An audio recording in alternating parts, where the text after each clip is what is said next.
오는 중에 오늘 그렇게 대전 쪽에 비가 많이 온 줄 몰랐어요. 그런데 저는 옥천에서 지내고 있는데 밤중에 비는 많이 온다고 느끼기는 했는데 많이 왔나 봐요. 그래갖고 그 만령교 쪽에 호우주의보가 있다고 그게 이제 전국 뉴스에 나오더니 또 전국 뉴스에 이제 해제됐다고 그렇게 나오네요. 비 많이 올 때 항상 습도가 높고 그렇잖아요. 좀 건강에 더 조심들 하시고요.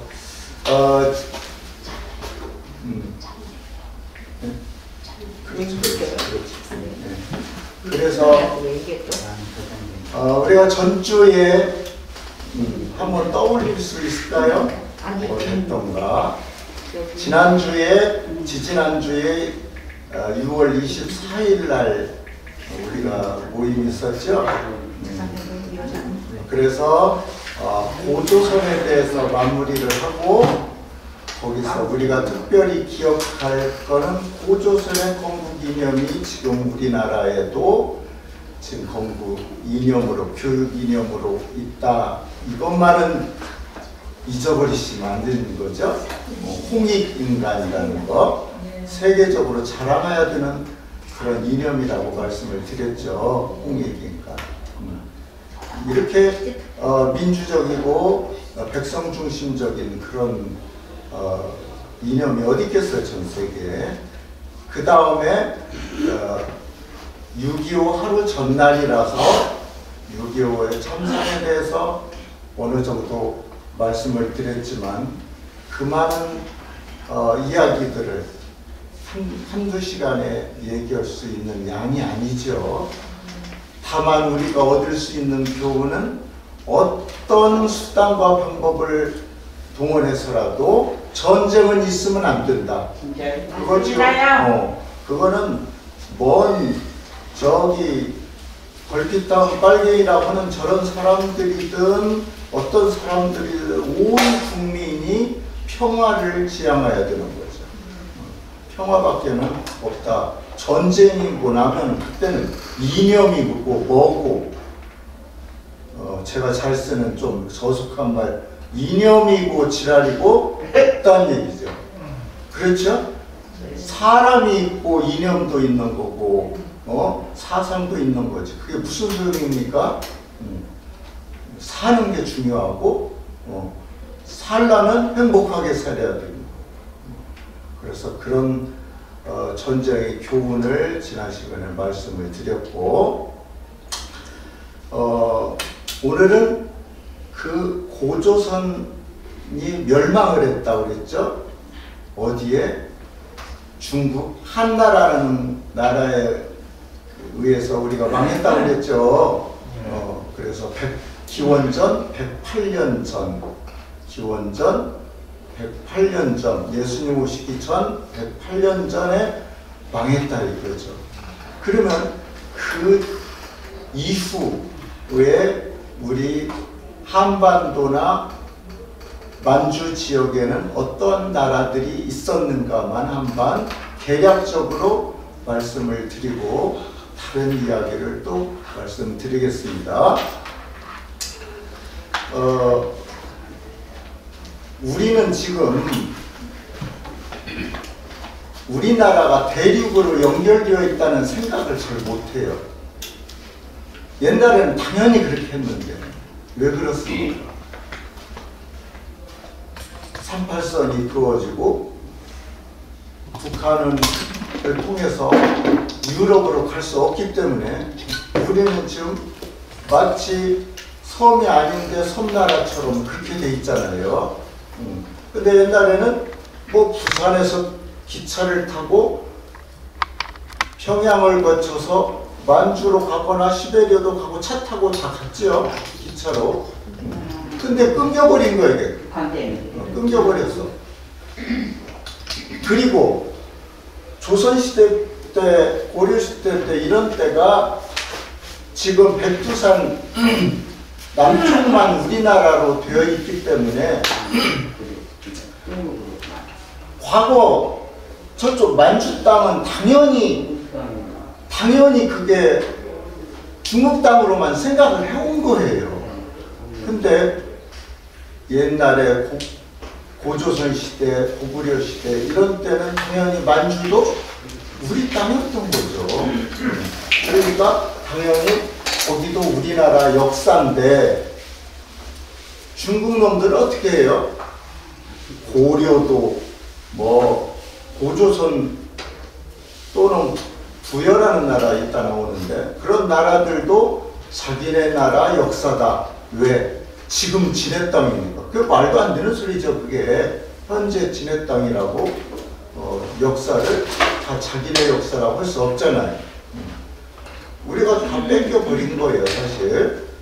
그래서 우리는 원래는 우리 민족의 무대는 만주, 벌판과 이 한반도. 이 한반도는 너무 작아요. 사실은 다른 나라에 비해서 22만 평방미터 이 정도 되는데 그마저도 북한 쪽에 좀 더 넓게 그렇게 쪼개져 있단 말이에요. 반쪼가리로.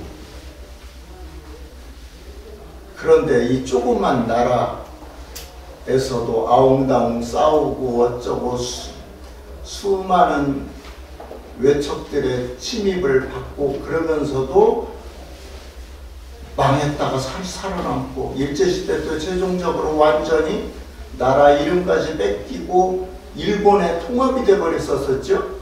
그런데 또 다시 살아났죠.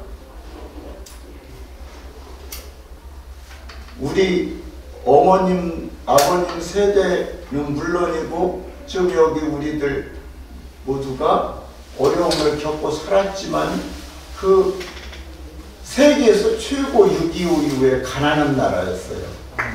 그랬는데 먼저 말씀드렸다시피 우리네가 계속 우리는 중진국, 개발도상국 어쩌고 저쩌고 그렇게만 생각 개발도상국이라는 걸 수없이 들어왔었죠 지금. 그랬는데 세계인들이 인정하는 선진국이 돼 있더라. 그렇게 돼 있죠. 자, 제가 여러 차례 드린 말씀이었어요. 근데 이제 명실공히 세계가 인정하는 선진국으로 완전히 된 게 며칠 전이에요. 너무 기쁜 일이죠, 사실. 구체적인 말씀을 드리자면 개발도상 국가들이 한 195개 정도 이렇게 된대요. 그 모임이 있습니다. 그 앙크타드라고 하는 그 모임이 UN 아시죠? 국제연합 UN 안에 개발도상국 경제협력기구 개발도상국 경제협력기구가 있고 거기에 우리나라가 회원이었습니다. 그랬는데 이번에 니네는 우리 그룹에 안 있어도 되니까 선진국 그룹으로 가라. 그렇게 해준 거예요. 그러니까 그 지금 말씀드린 개발도상국 경제개발기구가 A그룹이고 선진국이 B그룹이에요. 뭐 미국, 뭐 영국, 프랑스 뭐 이런 나라들이죠. 그런데 그런 나라들 A그룹에 속해 있는데 우리나라가 선진국으로 가도 되겠냐 물어보니까 만장일치로 당연히 가야지 하면서 만장일치로 해서 오고 B그룹 선진국에서는 어서 오십시오 해갖고 선진국으로 됐어요. 완전히. 그냥 말로 하는 게 아니라 완전히 그렇게 인정이 돼버렸어요. 여러분 뿌듯하지 않으세요? 그렇지. 우리가 선진국, 미국, 일본 뭐 그런 큰 나라들, 영국 그런 나라들과 이제 똑같이 어깨를 나란히 그리고 걔네들이 우리나라가 이용 가치가 있어서겠지만은 이번에 대통령이 유럽의 7개 나라 모임에 초청을 받아갖고 우리나라 갔었죠.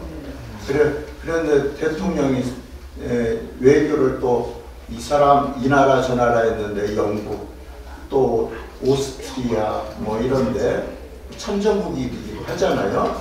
그런 나라들 그래 서로 동반자로 하자. 그리고 남미를 같이 개발하자. 뭐 해서 스페인도 만나고 이게 우리나라 기술력이라든가 이런 게 좋으니까 서로 협력하려고 하는 그런 분위기가 돼서 환영을 받고 온 거예요. 우리나라 신문은 보도를 잘 했을까요? 안 했어요. 민주당이 싫고 대통령이 싫더라도 나라가 좋아지면 똑같이 온 국민이 좋아하고 온 보도기관이 해야 되잖아요. 그러면 이제 지네가 안 맞다고, 지네 그룹하고 지네 진영하고 안 맞다고 그렇게 보도를 안 하고 그러는데 우리나라는 그렇게 좋은 일이 있었었다. 그런 거를 뉴스에 잘 안 나오기 때문에 말씀을 드렸습니다. 자, 그러면 다시 옛날 이야기로 돌아가서 고조선이 망하고 그러면 만주 지역에는 어떤 나라가 있었느냐? 부여라는 나라가 있었습니다. 부여. 여기 충남 부여가라는 용어 말처럼 거기에 부여라는 나라가 있었는데 그 부여가 한 개 나라는 아니고요. 5개 정도의 부족 그 사회가 모여가지고 거기서 대표를 뽑아서 왕을 하는 그런 나라예요. 그러니까 왕의 힘이 약하겠죠. 그 족장 힘이 세고 거기서 하나 뽑아서 네가 대표해 이 정도니까. 그래서 그 족장 각 부족 사회 이름은 그 짐승을 이름을 붙여서 마가, 우가, 저가, 부가 이런 식으로 붙였대요. 그러니까 마가는 이제 말이죠, 말. 우가는 당연히 소겠죠. 저가는 돼지죠, 돼지. 그 다음에 부가는 돼지, 이렇게. 그런 식으로 그 자기 부족이 많이 기르거나 좋아하거나 했겠죠. 그래서 그런 부족들이 모여서 부여라는 큰 나라를 만들어 가지고 수백 년, 우리나라 그 나라들은요, 과거에 생겼던 나라들은 뭐 잠깐 몇십 년 있다 없어지고 그런 일이 별로 없어요. 만들어졌다면 몇백 년 가요. 그런데 부여도 사실은 몇백 년 가다가 어디에 망했을까요? 고구려에게 망한 거죠. 고구려에게. 그런 나라가 있었고 목축을 했다고 해요. 목축을 주로. 땅이 넓고 드넓고 하니까 그때는 일단 땅을 개간하면 뭐가 돼요? 밭이 되겠잖아요. 그러니까 뭐 그렇게 농사 기술이 그때는 많이 좋지도 않았을 테니까 벼농사보다는 밭농사 아니면 목축업, 풀을 많이 길러서 짐승을 기르는 그런 나라였다는 거죠. 근데 지금 만주 거기는요, 그 지역은 이제 우리나라 땅이 아니지만 논이 엄청나게 드넓대요. 논농사를 하는. 왜 그렇게 됐을까요? 일제 치하 때 우리 국민들이 그쪽으로 망명을 갔잖아요. 그래가지고 가서 정말 피땀 흘려서 그 황무지 땅을 개간을 한 거예요. 우리는. 그래서 거기서 농사를 짓고 우리나라 과거 국민들이 가서 논을 개간을 했다는 거예요. 그래서 거기 가본 사람들은 참 그 사실을 알고는 너무 마음이 아프더라, 그런 얘기를 들은 적이 있어요. 근데 어쨌든 우리 땅이 아니죠. 연변 뭐 이런 거. 근데 아무튼 법이 부족이 이렇게 모인 나라지만 법이 강해가지고 역시 고조선에도 그랬다시피 살인자는 사형에 처한다. 도둑질한 자는 12배로 갚는다. 100만 원 훔쳤다 하면 1200만 원 갚아야 되는 거예요. 그 정도로 법이 셌다 이거죠. 그리고 하나 사례를 말씀드리자면, 뭐 어떤 사람이 다른 여자하고 바람을 폈어. 근데 마누라가 알았어요. 그러면 그 마누라가 어떻게 할까요? 옛날이니까 남편의 항의한다기보다도 받아들이는 것도 있지만 또 그 바람난 여자를 찾아갈 거 아니에요. 이제 70년대, 60년대 이런 때도 많았어요, 우리나라에. 그래가지고 머리끄댕이 잡고 싸우고 그랬는데 거기 같이 바람난 여자를 찾아가가지고 막 싸우고 야단을 법석 피웠나 봐요. 그래갖고 나라에서 알고, 잠깐만요. 예, 실장님 강의 중이라 나중에 전화 드릴게요.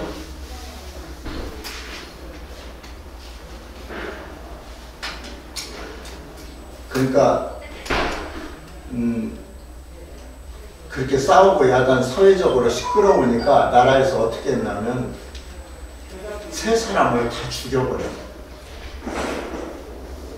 남자는 바람핀 죄, 여자 마누라는 질투한 죄.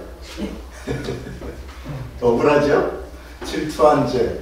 그 다음에 같이 바람핀녀는 이제 뭐 당연히 뭔 하면서 이제 죽였겠죠. 근데 모두 그렇게 바람핀 사람을 다 그렇게 했을 것 같지는 않겠죠. 아마 그게 사회적으로 문제가 많이 됐었던가 봐요, 아마. 그래서 그런 기록이 있답니다. 그 정도로 아무튼 법이 강했다, 그런 말씀 드리고, 그 다음에 그때는 그 하늘에 제사 지내는 그런 게 있었기 때문에 영구라고 하는 제천 의식이 있었다, 그런 말씀을 드리고, 그게 이제 지금의 중국 땅이라고 할 수 있는 과거 우리 땅 만주 쪽의 나라라고 할 수 있고요. 그 다음 함경도 동해안 쪽에 옥저라는 나라가 있었대요. 여기에는 대표적인 알려진 것이 민멸리제. 이 민멸리제라는 건 뭐냐면은 어린 딸과 아들을 두고 양 부모가 우리 서로 혼약하자. 본인은 뭐 의사는 상관없죠. 예, 과거에는 우리 딸하고 우리 아들하고 서로 맺어주자. 그래놓고 미리 아직 어린애를 미리 데려가는 거예요. 그래가지고 키워요. 민면이라고 민면이라고 그렇게 했어요. 예. 그렇게 키워가지고 이제 혼인 때쯤 되면, 혼인 때쯤이라면 뭐 15, 16살 되겠죠. 그 정도 되면 다시 여자 집으로 보내요.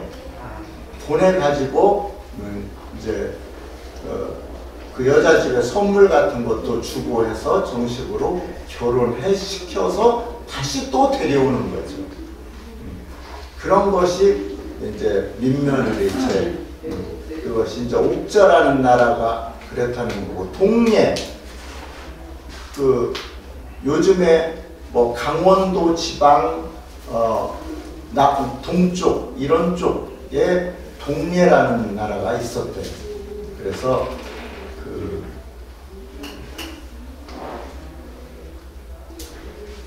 여기에서는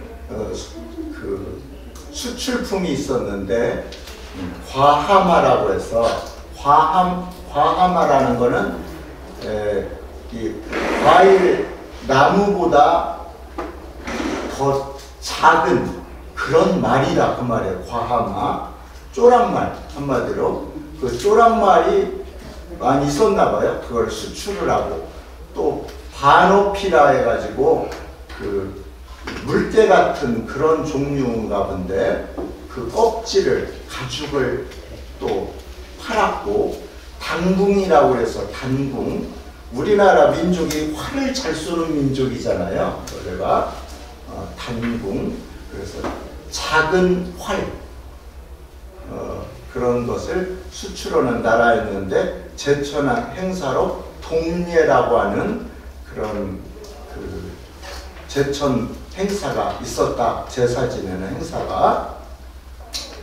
그리고 남쪽 지금의 경기도, 충청도, 뭐 전라도, 경상도 이런 쪽이죠. 거기에 삼한, 세 개의 한이 있었다. 세 개의 한은 뭐냐? 마한. 요즘에 한국 할 때 한자 똑같아요. 마한, 진한, 변한 이란 세 개를 합해서 삼한이라고 하는데 삼한이라는 나라가 있었다. 그러면 한 개의 나라 이것도 아니에요. 연합체. 그러니까 많은 작은 나라들 뭐 엄격히 말해서 나라라고 할 수도 없지만 요즘으로 말하면 한 군 정도, 대전시로 말하면 한 구 정도, 이 정도 되는 규모를 가지고 나라를 한 거예요. 네. 그러니까 예를 들어 진안이라고 지금으로 말하면 경북, 경상북도 지역이라면 포항이라는 정도의 나라, 칠곡이라는 정도의 나라 이런 게 있은 거죠. 말하면 그런 것이 수십 개 모여가지고 하나의 나라를 연합체를 만든 게 진한이라는 얘기예요. 그러니까 그런 나라 이름을 우리가 다 알 수 없잖아요. 그 수십 개 나라 이름을 우리가 흔히 아는 거 사로국이라는 것이 나중에 신라가 됐다. 이 진안 속에 포함되어 있던 사로국이라는 나라가 나중에 커가지고 신라가 되고 그 신라가 전체를 또 잡아먹은 거죠. 그런 식으로 많은 작은 나라들이 모여서 하나의 한을 만들었다는 얘기죠. 그러면 진안은 주로 경상북도 지역을 중심으로 말했다면 마한은 충청도, 전라도 이런 지역에 있는 나라들이 모아져서 마한이 되었다. 그런 얘기죠. 그 다음에 그러면 변화는 뭐냐? 지금의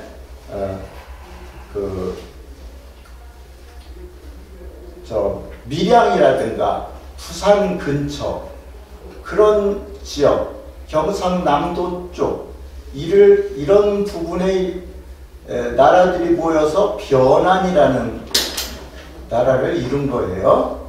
나중에 그것이 변화는 가야라는 말을 많이 들어보셨죠? 우리가 가야.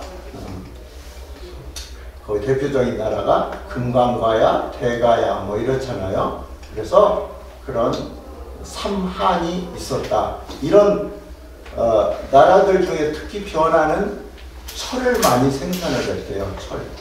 그래서 여러 나라에 수출도 하고 그랬다는데 이런 때 이미 일본 그때는 왜라고 그랬죠. 왜? 원래 외놈이라고 하잖아요. 우리가. 그때는 외구. 그러면 그때 일본이 통일이 안 됐으니까 섬나라잖아요. 거기에도 많은 나라가 있었겠죠. 우리가 통틀어서 왜라고 하는 것 뿐이죠. 원래 우리가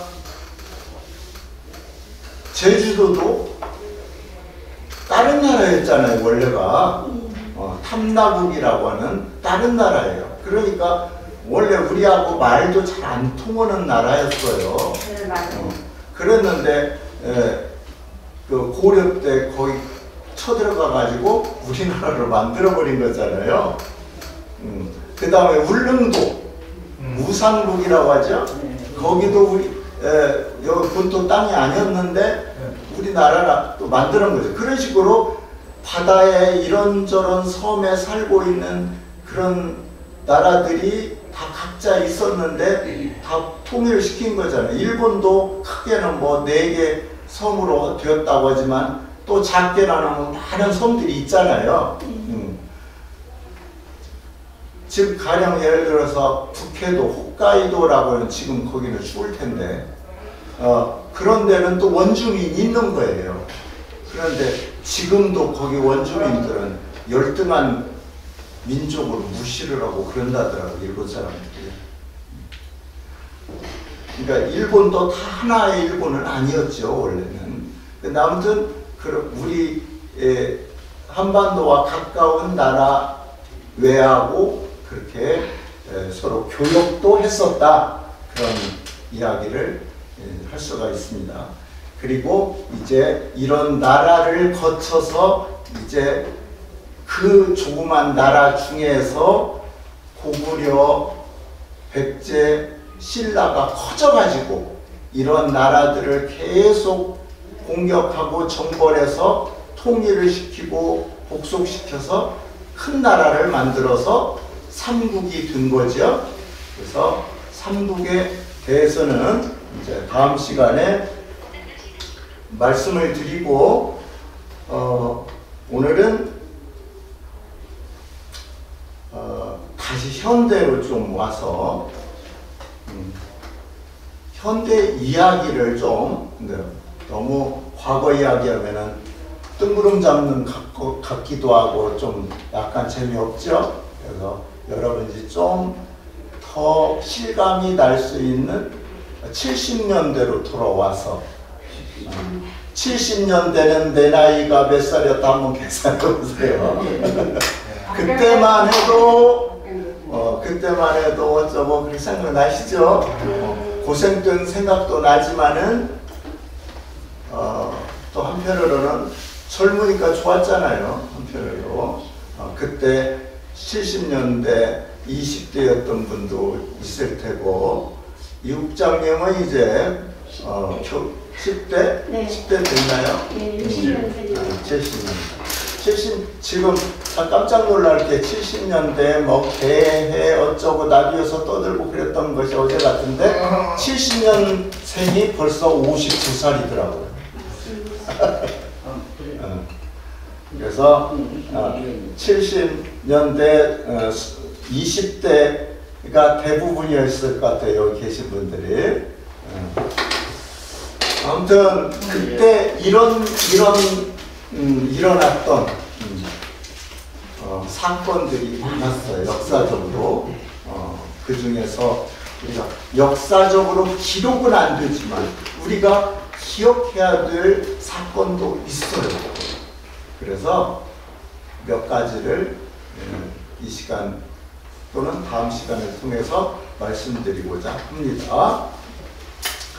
그러면 먼저 70년, 딱 70년에 있었던 3월달, 70년 3월 31일에 있었어요.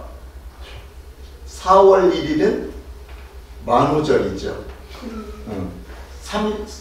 3월 31일이니까 만우절 하루 전날에 진짜 웃기지도 않을 정도, 한편으로는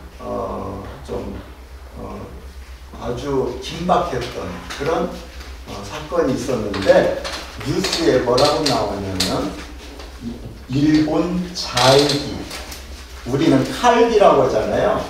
코리안 에어라인, 에어는 공기라는 얘기고 라인은 선인데 에어라인 합해서 말하면 항공이라는 뜻이에요. 그래서 코리아 할 때 K를 거기다 붙이니까 우리나라 비행기를 칼 여객기 그러는데 일본은 재팬 J를 붙이니까 잘 여객기가 납치되려다가 우리나라에 착륙했다. 그래갖고 그 납치범들이 빨리 북한으로 보내달라 어쩌다 이렇게 한 거예요. 그래가지고 나중에는 결국은 북한으로 갔어요. 걔네들이 그 사건이 요도호 납치 사건입니다. 요도 그 비행기 이름이 요도호 납치 사건. 그랬는데 이 일이 이제 어떻게 되었냐면 이 요도호라는 비행기는 일본 비행기고 그 일본 내에서만 움직이는 국내선이에요. 우리나라 비행기도 대한항공, 아시아나항공, 우리 제주도 왔다 갔다 하는 것만 있고 그놈이 외국도 가고 이러진 않잖아요. 그러듯이 얘네들도 국내선이에요, 이게. 근데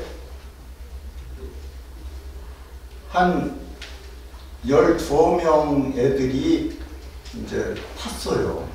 그랬는데 거기에 138명인가 탔는데 거기에 딱 우리나라 사람 하나 탔어요. 그런 상황에서 우리나라 사람은 지금 졸고 있었어. 그런데 막 떠드는 소리가 들리는 거예요. 그래가지고 이게 뭔 소리야? 하니까 저기 눈을 번쩍 떠보니까 막 일본도 있잖아. 칼. 일본도를 들고 막 어떤 놈은 총을 들고 하면서 저 위협을 하고 승객들 위협을 하는 거예요. 근데 이 한국 사람이 겁도 없이 막 잠 깨니까 놀라서 그랬는데 뭐야 당신들? 그러니까는 그 개환들이 갑자기 뭐야 놈아 하면서 일본도로 탁 쳐갖고 댕강 떨어졌어. 목이 떨어진 건 아니고요. 그 앞자리 그 의자 머리 이렇게 기대는 거 있잖아요. 그걸 다 끊어버린 거야. 결과적으로 죽이진 않은 거죠. 그러니까 막 그 사람 어쩌겠어요. 옴짝 말하지 뭐 가만히 있지 뭐 저럴 거예요. 그래가지고 조종사를 위협해가지고 무조건 북한으로 가자 이거예요. 이놈들은 뭐냐면은 당연히 공산당을 믿는 숭상하는 젊은 애들인데 20대 애들 심지어는 10대 애들도 있었대요. 거기에. 그래가지고 거기서 공산당을 신봉을 하고 북한으로 가면 아주 신천지를 가는 줄 알고 이놈들이 그런 시도를 한 거였던 거죠.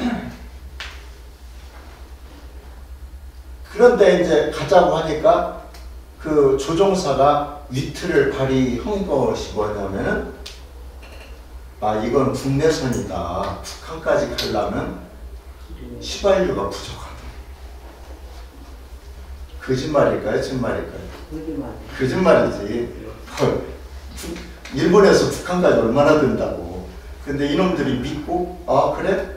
그러면은 알았어. 그럼 어디 가서 쉬자. 그래갖고는 일본 어디에서 내린 거예요. 그래서 주유를 받고 그랬는데 뭐 문을 안 열어주고 쳐들어오면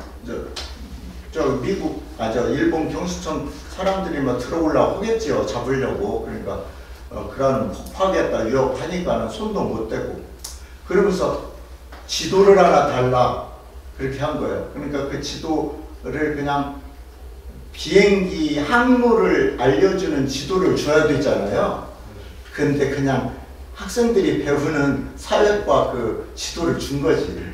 그러니까 비행기 항로하고는 관계도 없는 거죠. 그냥 땅이나 분류해 놓은 거잖아요. 지도라는 게. 원래 항공 지도는 따로 있대요. 그 항공길을 알려주는. 근데 그걸 보고 가려니 막여놓은 거죠. 자, 그런 상황인데 원래 걔네들이 목적이 북한을 가고자 하는 거고, 그 비행기는 우리나라 사람 하나는 탔다고 하지만은 일본 비행기잖아요. 그러면 당사자는 일본과 북한 아니에요? 근데 괜히 왜 우리나라가 끼어드는 거예요, 거기서. 중앙정보부, 과거에 중앙정보부에서 납치됐다는 걸 알고 저놈들 북한으로 가게 오면 안 돼. 우리나라 비행기도 아닌데 저놈들을 북한으로 가게 오면 안 돼. 우리나라 저기 비행장으로 무조건 착륙시켜 라고 박정희가 얘기를 했나 봐요. 그러니까 그때 지금 김포공항이죠. 지금은 이제 인천이지만 그때는 김포공항에 미군들이 그런 관제사 노릇을 했대요. 관제사가 없으면 비행기가 내려앉을 수가 없거든요. 비행기는 그냥 날다가 대충 어느 지점쯤 와서 무전을 보내고 활주로 근처에 있는 관제사가 어느 방향으로 이쪽으로 어쩌고 안내를 하는 거거든요. 무전을 하면서 그렇게 안내를 하는데 미군이 거기를 그런 걸 하고 있었다는 거죠. 그랬는데 미군이 하면은 우리나라 정부에서 시킨다고 하겠어요? 그러니까 미군을 싹 비키게 하고 우리나라 그 국제 그런 항공 관제사 자격증을 가진 28살짜리 최희석이라고 하는 사람을 급히 파견을 해갖고 다른 관제사 싹 물러나게 하고 그 관제사만 그 자리에 앉아 있으면서 너 무조건 이 비행기를 유인해서 이쪽에 착륙시켜. 아니면 뭐겠어요? 아니면 죽어. 이거지 뭐. 그때는 그런 시대였잖아요. 각하의 지시다 해가면서. 그러니까 이 사람이 얼마나 떨리겠습니까? 첫 비행기를 어떻게 유인하냐 이거예요. 그러면 여러분 무전기 혹시 들어보거나 보시거나 한 적 있으세요? 내가 먼저 누르고 어쩌고 저쩌고 하면 다시 스위치를 손에 놓으면 상대방이 또 어쩌고 저쩌고 말하고 내가 누르면 어쩌고 저쩌고 이렇게 한단 말이에요. 들을 때는 그냥 놓고 듣고 내가 말할 때는 어쩌고 저쩌고 한다 오바 또 저쪽에서는 또 어쩌고 저쩌고 한다 오바 이렇게 말하는 거잖아요. 근데 그 주파수가 있어요. 여러분 라디오 틀을 때 이리 돌리고 저리 돌려서 이 방송 저 방송 듣잖아요. 그러면은 우리나라 비행기에야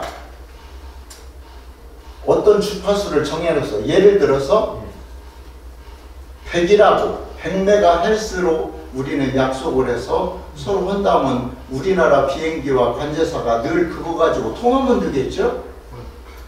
그런데 다 남이 들을까봐 그렇게 해서 듣거든요.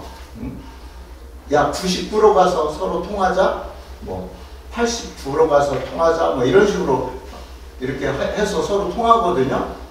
그런데 지금 그 납치된 잘기는 요도구는 어때요? 어디로 방송을 지시는지 모르잖아요, 현재. 네. 그러면은 공통으로 쓰는 주파수, 공통으로 쓰는 주파수가 정해져 있대요. 예를 들어서 101에서 모든 사람들이 다 들어. 모든 사람들이 다 듣고 그 다음에 어디로 옮겨가자 그래갖고 99로 가거나 뭐 89로 가거나 이렇게 해갖고 서로 통하지. 제일 처음은 공통으로 서로 모두가 들을 수 있는 주파수에서 서로 연결을 한대요.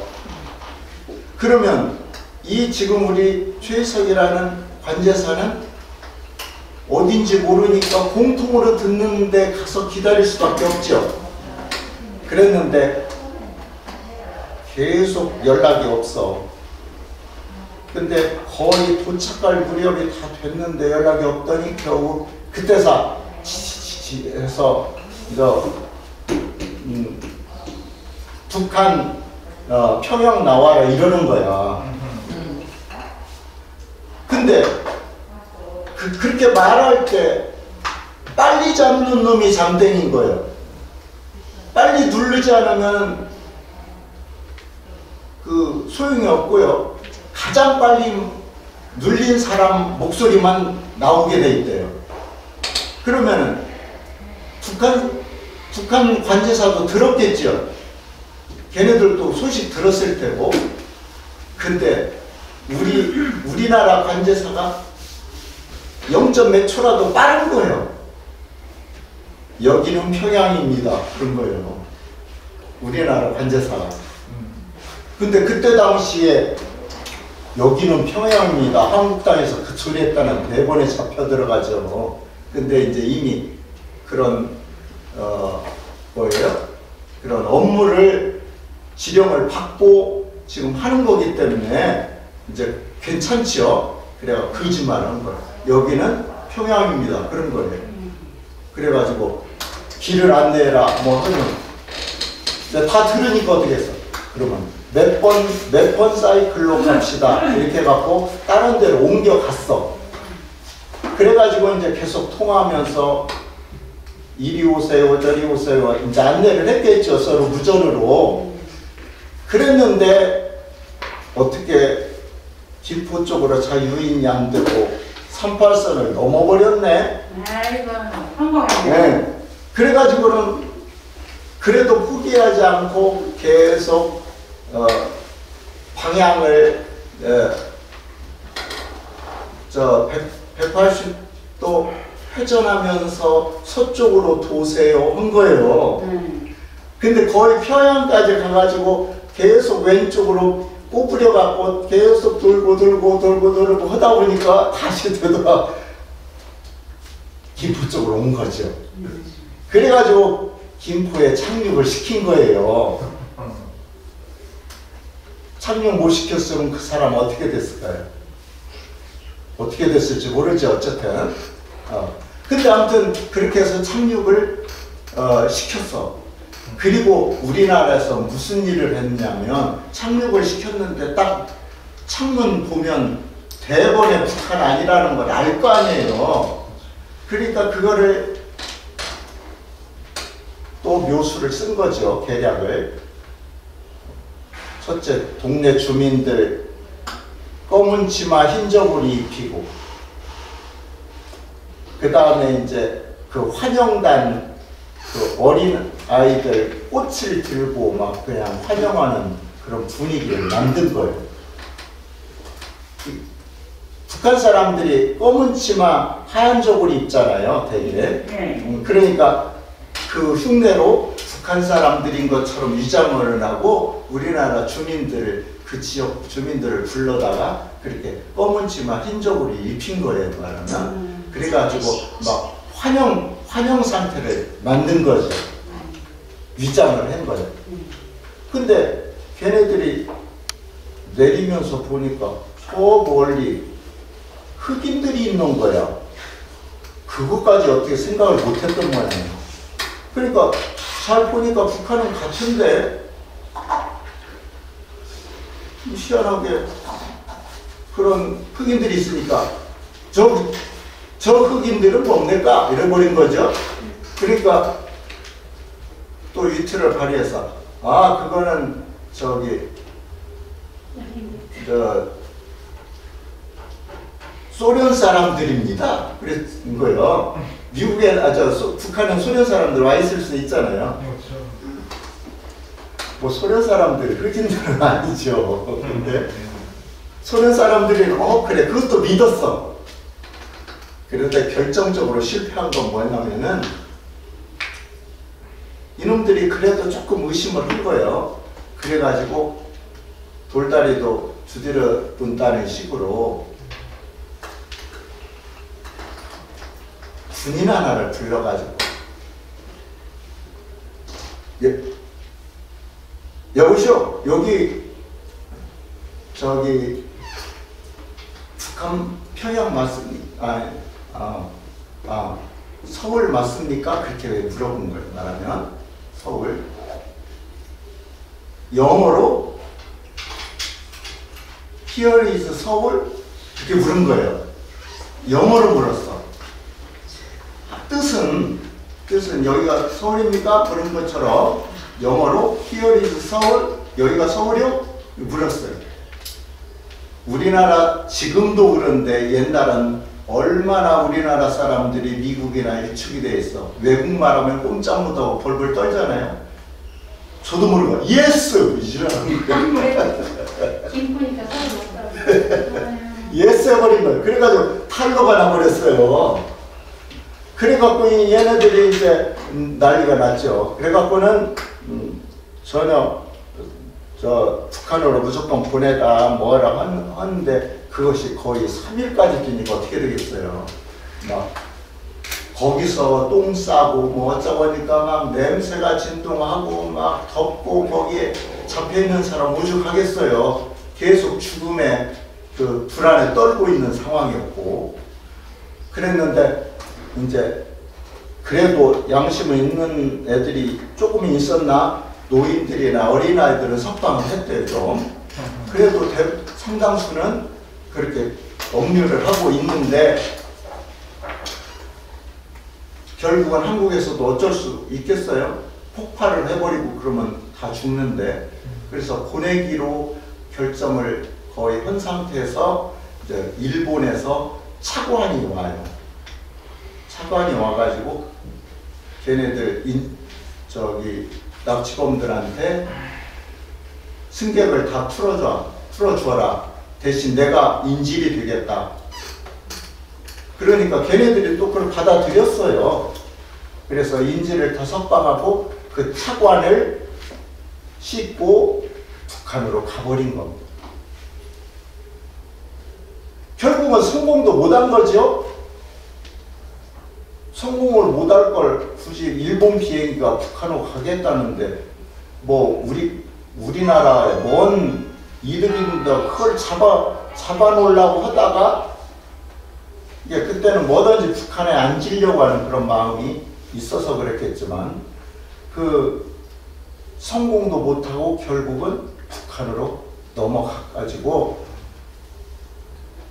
일부는 죽고 일부는 지금도 살아서 SNS를 하고 있대요. 걔네들하고 이렇게 소통한 사람도 있다고 하더라고요. 저 인터넷으로. 근데 어쨌든 걔네들이 북한으로 가서 처음에 뭐 대우를 받았겠죠, 당연히. 그리고 비행기하고 그 차관, 그 다음에 조종사 이런 사람들은 바로 돌려보냈대요. 그게 이제 일본 그 잘기 사건이에요. 우리나라가 괜히 우리나라 사건이 아니라 일본과 북한 사건인데 괜히 우리나라 중간에 껴들어서 우리나라 사건이 돼버린 셈이에요. 그때 한참 라디오에서 또 떠들었었거든요. 그때 저 어렸을 때. 근데 어쨌든 그 일본 차관은 일본에 돌아가서 어떻게 됐을까요? 영웅이 됐겠죠? 목숨을 걸고 갔으니까. 조종사도 그랬고. 그 다음에 우리나라 아까 정말 손 덜덜덜 떨어가면서 어쨌든 임무를 완성했습니까? 안 했습니까? 그 사람 입장에는 했잖아요. 안착시키는 데까지의 이 사람의 임무잖아요. 그런데 그 사람 어떻게 됐을까? 그 업무를 계속할 수도 없고 너 발설하기만 해봐. 절대 국가 기밀이니까 말하면 안 된다 해가지고 30몇 년 동안 마누라한테도 말 안 했대. 마누라 말했다가는 마누라가 또 혹이라도 다른 사람이라도 말하고 어쩌고 하다 보면 어떻게 돼요? 퍼지게 있잖아요. 이제 와서 실태오하는 거예요. 이제 와서 30년 벙어리 냉가슴 앓다가, 그리고 그 사람 인생이 어떻게 됐어요? 그 28살에 그 옛날 70년 그 시절에 그런 국제 관제사 자격을 딴 사람이 얼마나 수재예요. 그런 사람이 그러한 자기 기술 써보지도 못하고 거기서 그렇게 살았다는 거예요.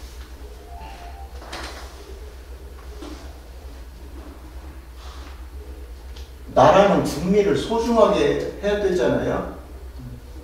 어쨌든 대통령 명령 한마디에 그렇게 되기는 했지만 어쨌든 실패했든 어쨌든 그렇게 해서 그 사람도 대우를 받아야 되잖아요. 근데 그렇게 음지에서 살았다는 거예요. 그렇게 과거에 우리 정권이 그런 거예요. 결과적으로 나라라는 것이. 자, 그 이야기를 하나 드리고 또 하나 사건 이야기를 드리자면 71년도 사건입니다. 이 사건은 여러분 68년도에 김신조가 박정희를 암살하겠다고 31명이 우리나라에 내려와서 청와대 근처 삼각산까지 와가지고 다 사살됐죠? 기억나시나요? 오로지 김신조 하나만 생포됐죠? 그 사건을 또 모방해가지고 우리나라도 또 김일성이 목을 따야 된다 해갖고 그런 딱 31명으로 부대를 만들었어요. 그러면 이 부대는 철저하게 비밀로 해야 되겠죠? 그 다음에 군인이 하면 안 돼. 군인이 하면은 또 전쟁이 될 수도 있잖아요. 그러니까 군인 중에서 발탁하지 않고 민간인 중에서 발탁을 하는 거예요. 그런 작전을 쓰니까 혹시라도 문제가 생기면 군인으로 했다면 우리나라에서 군인을 파견한 게 되잖아요. 그러면 이제 전쟁이 될 수도 있으니까 교묘하게 이것도 역시 중앙정부고 중앙정부가 이런 짓만 하는 거예요. 보복작전으로 해가지고 그렇게 똑같은 그 명수를 더하든 덜하든 또 아니고 똑같이 31명이요. 그것도 그렇게 뽑는데 어떻게 뽑았냐? 별로 힘없는 사람 중에서 뽑아야겠죠. 그래서 구두 닦기나 뭐 그런 신문팔이나 뭐 그런 어렵게 사는 사람, 그런 사람들이 뭐 가정에 뭐 관심이 있겠습니까? 그 형제 부모 관계도 그렇게 좋지 않거나 가난하니까 서로 헤어져서 살기도 할 것이고 가난하면서도 또 저기 가정도 있는 사람도 있을 수 있고 그런데 그렇게 뽑은 거예요. 그런 사람들 중에 어떻게 뽑아? 그런 사람들한테 접근해가지고 신체 좋고 한 사람들은 야, 너 월급도 많이 받을 수 있고 저 잘 먹을 수 있는 대로 취업을 시켜주겠다. 얼마나 반갑습니까 그게. 내가 노력하지도 않았는데 갑자기 누가 와서. 그런데 그런 식으로 뽑아가는 중에 한꺼번에 뽑혀진 데가 어디냐면 옥천읍에 마암리라는 데가 있어요. 옥천 마암리. 마암리에서 그때 6명인가가 한꺼번에 증발해버린 사건이 있었는데 누구도 어디 간지도 모르고 6명이 한 마을에서 없어져 버린 거예요. 그래가지고 그 사람들이 어디로 갔느냐면 영화에도 나오는 실미도에 간 거예요. 실미도에 갔더니 처음에 막 소고기국도 주고 밥도 주고 얼마나 좋아해. 요즘에 누가 소고기국 주고 밥 준다고 누가 얼마나 좋아해요. 그러나 그때는 너무 좋은 거지. 그 다음에 담배도 신탄진을 주고 가난한 사람 피도 못하는 그렇게 대우해서 이거 너무 좋았어요. 그 사람들이. 그런데 그렇게 편하게 해줄 리가 있나요? 날마다 잠을 몇 시간도 못 자고 훈련만 시키는 거. 고된 훈련. 그러니까 그 김신조 일행이 30kg의 군 장비를 지고 10km로 산을 달리는 훈련을 했다는 거거든요. 근데 우리나라 그 훈련병들은 그보다 더 빠르게. 근데 군대도 안 가봤고 지금 훈련이라는 같은 걸 해본 적도 없는 사람을 얼마나 호되게 훈련을 시켰으면 3개월 만에 달성을 했대요. 30g을 지고 10km 이상으로 달리는 거예요. 산을.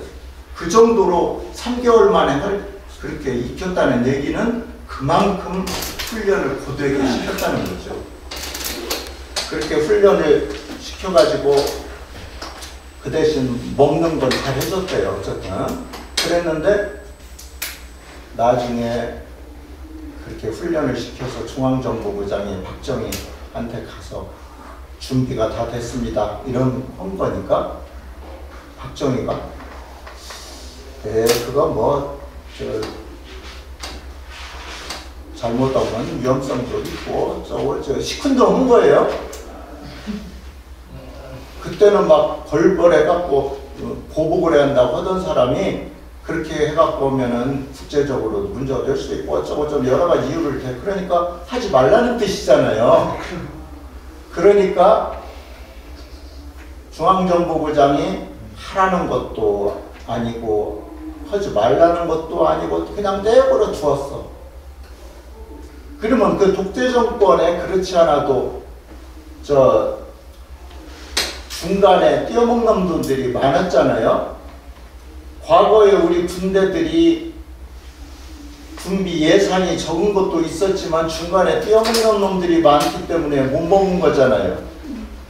지금도 학교급식 예산은 제가 학교에 있어봐서 알잖아요. 학교급식 예산은 3,000원 내지 4,000원이에요. 근데 군인들 요즘에 뉴스 많이 나오잖아요. 급식이 막 나쁘다고? 그럼 학교급식 예산보다 2배가 넘는데 왜 학교급식보다 나쁘다는 얘기요? 이해가 안 가죠? 왜 똑같이 거기 군인 취사병들 다 있고 해서 무슨 외주를 주는 것도 아니고 뭐 때문에 도대체가 학교급식보다 좋으면 좋아야지 왜 나쁘냔 말이요. 예산이 더 많으면서. 근데 과거 우리 군대들은 더 뛰어먹었단 말이에요. 그래가지고 그야말로 그 소금국하고 밥만 먹은 거잖아요. 우리 군인들이. 우리 지금 40대, 50대, 60대 군대 갔다 온 분들. 그런데 이 사람들한테 그렇게 줬던 급식이 갑자기 나빠지는 거예요. 그래가지고 나중에는 너무 제공이 안 되고 그래가지고 심지어는 개밥을 뺏어먹기까지 하고 뭐 들짐승을 잡아먹기까지 했다는 거예요. 그리고는 이제 훈련 교관들이 막 학대하고 그러다 보면은 어떻게 훈련병이 가만히 있나요? 덤벼들어가지고 싸워서 하게 되면은 그 규율이 그렇대요. 교관에게 덤벼들면 무조건 총살. 그런데 그런 사건이 있었어요. 도저히 못 참겠다 해가지고 이 사람들이 결의를 해서 반란을 일으킨 거예요. 반란을 일으켜서 그 교관들을 다 죽이고 이제 인천으로 해서 서울로 청와대로 가서 지네들이 억울함을 호소하겠다. 응?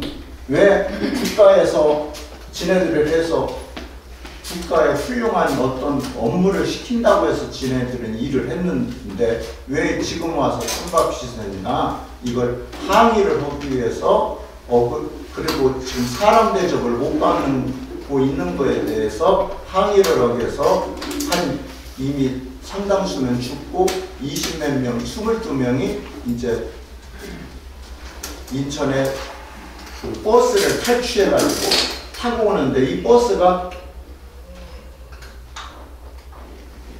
가다가 이제 저 바퀴가 펑크가 나버렸어. 그래가지고 다른 버스를 타고 가는 거예요. 그러면서 이제 저 한 병사가 병사 하나하나씩 승객 옆에 앉는 거예요. 그래서 한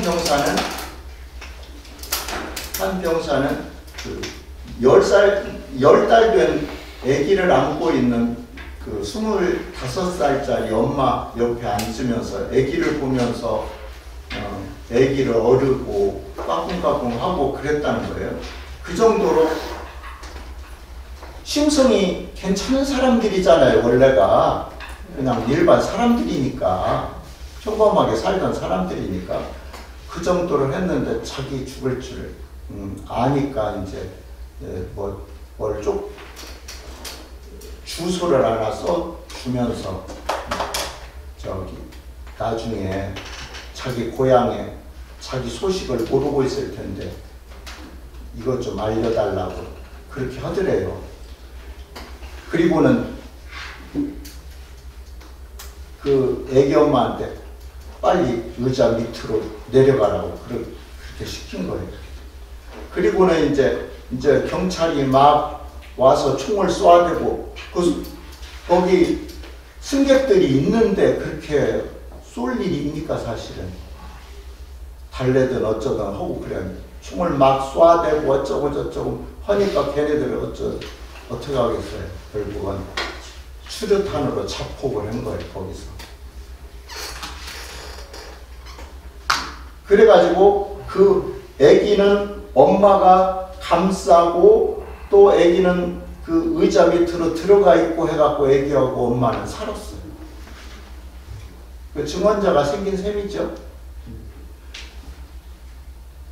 자, 우리 남한에서도요 그렇게 과거에 북한에서만 간첩이 온 게 아니고 우리나라에서도 그렇게 북한에 침투할 간첩을 그렇게 교육을 해갖고 보냈어요.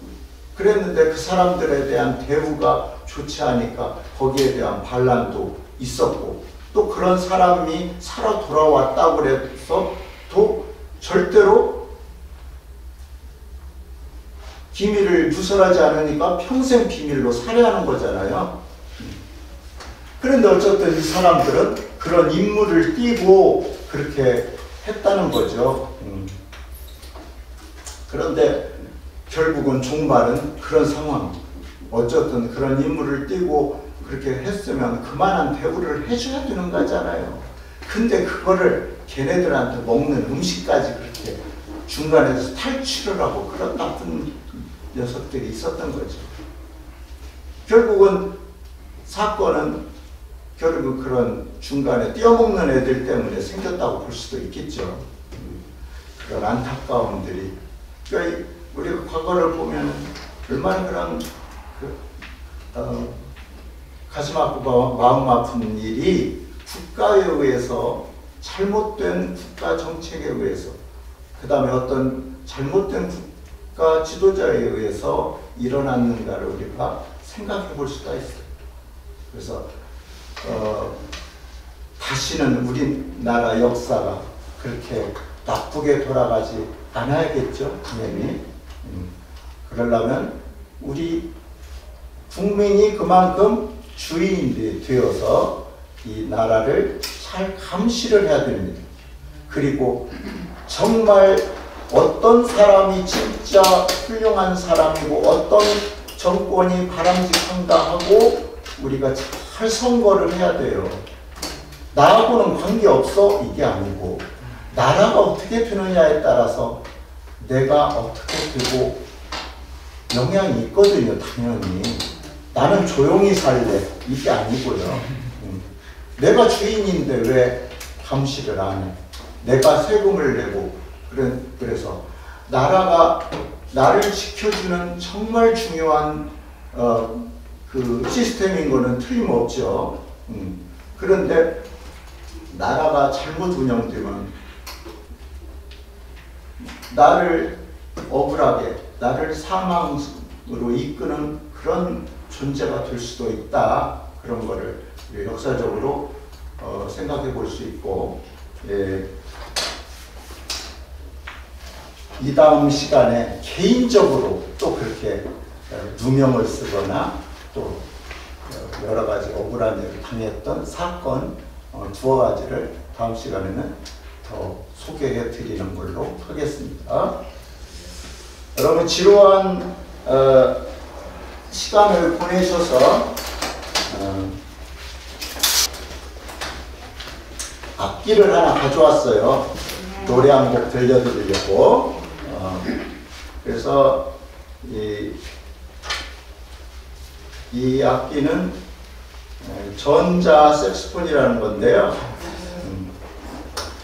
이 전자 색스폰은 이제 여기 저희 집에는 악기가 여러 가지가 있는데 다른 악기들은 소리가 너무 커서 이거는 전자 앰프에다 연결하는 거라서 앰프 연결하지 않으면 소리가 작거든요.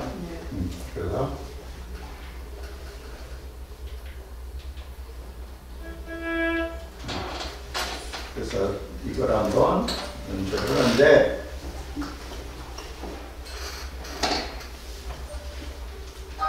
잠깐만요. 연결 좀 하고요.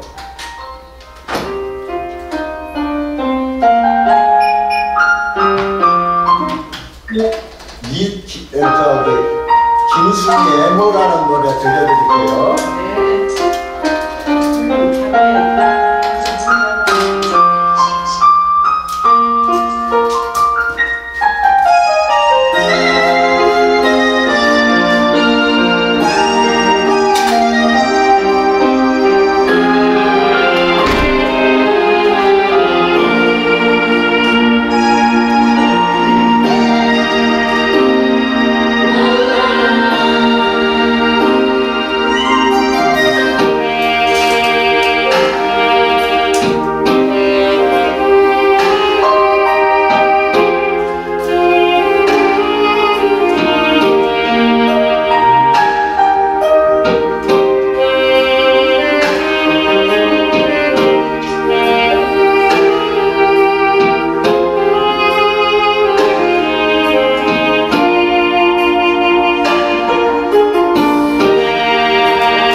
근데 이제 저는 염치가 없는 사람이라서 앵콜을 안 해도 또 해요. 네. 할게요. 네. 이거는 혜은이라는 친구.